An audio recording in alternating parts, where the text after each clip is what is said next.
Da anni c'è questa problematica della superstrada Montana Lenta, da molti anni, ha avuto alterne vicende, rallentamenti, accelerazioni, cambi in corsa e sono maturati, sono nati dei comitati con le loro filosofie, con le loro consapevolezze acquisite.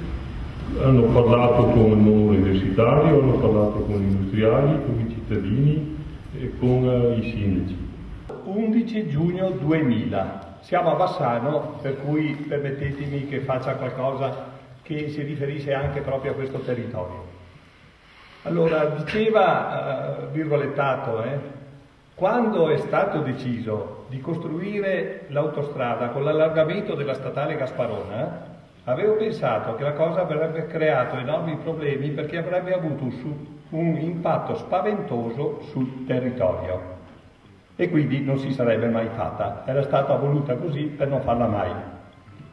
Allora, queste parole qua, e non le ho dette io naturalmente, queste parole qua, ed era questa la chicca diciamo, le aveva dette Luca Zaia, che adesso è l'aspirante governatore del Veneto, e a 29 anni aveva capito, lui, trevigiano di Gorega Sant'Urbano, aveva capito cosa stava succedendo e che disastro stavano facendo qua, mentre tutti i nostri non se ne sono accorti.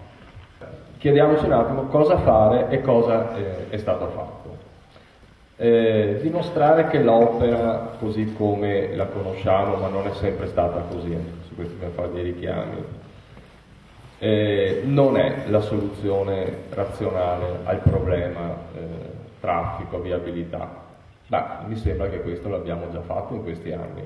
Cioè, credo che per chi voleva capire, noi abbiamo raccolto proposte alternative, abbiamo dimostrato che non c'era nessuna congruenza tra la soluzione che veniva proposta e tutte le analisi, gli studi, i dati, le statistiche, cioè tutto è in qualche modo contro questo tipo di soluzione così come è stata pensata, cioè un'opera chiusa, rigida, che poco ha a che fare con il territorio che attraversa, che usa il territorio per passare di qua, ma in sostanza non lo serve e anzi comporta una servitù viceversa per il terreno e molti danni, diciamo, per i singoli che sono soprattutto nelle vicinanze del tracciato.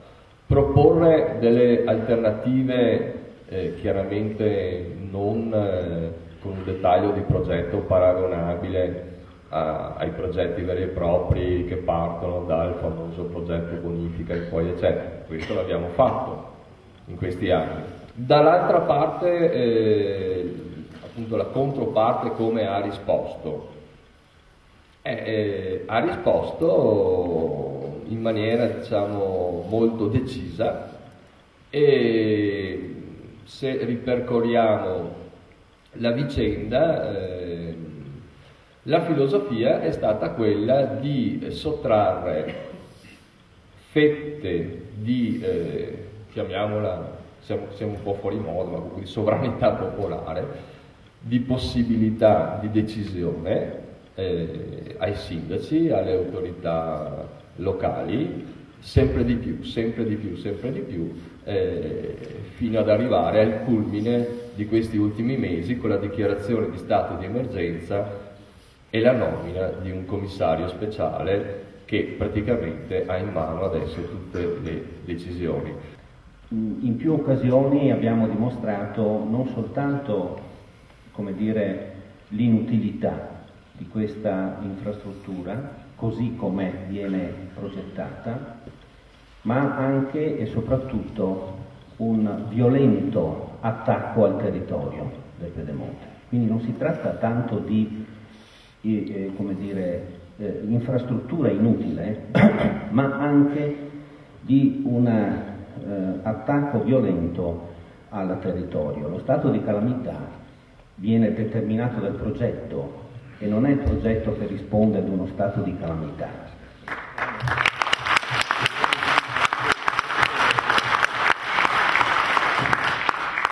territorio come il nostro, con una diffusione e concentrazione, se volete, di attività produttive, non considerare il trasporto ferroviario è veramente si presenta come un errore molto grave e importante. Quest'opera non rispetta la programmazione né nazionale né regionale del sistema delle infrastrutture. Si è fatto strame della pianificazione territoriale, perché quest'opera non rispetta e non attua le prescrizioni su questa stessa opera vigenti da 20 anni quasi nella pianificazione territoriale del vigente PTRC. Il preceduto ricordava il nuovo PTRC, ma nel frattempo vige il vecchio. Il vecchio prevedeva tutt'altra cosa, prevede tutt'altra cosa, e se ne è fatto strame.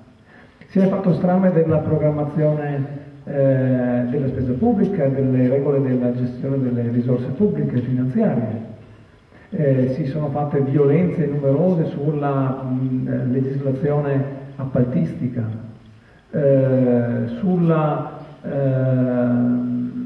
sulle leggi per la tutela del territorio inteso come oggetto di studi e procedure e decisioni di valutazione di impatto ambientale per le grandi opere.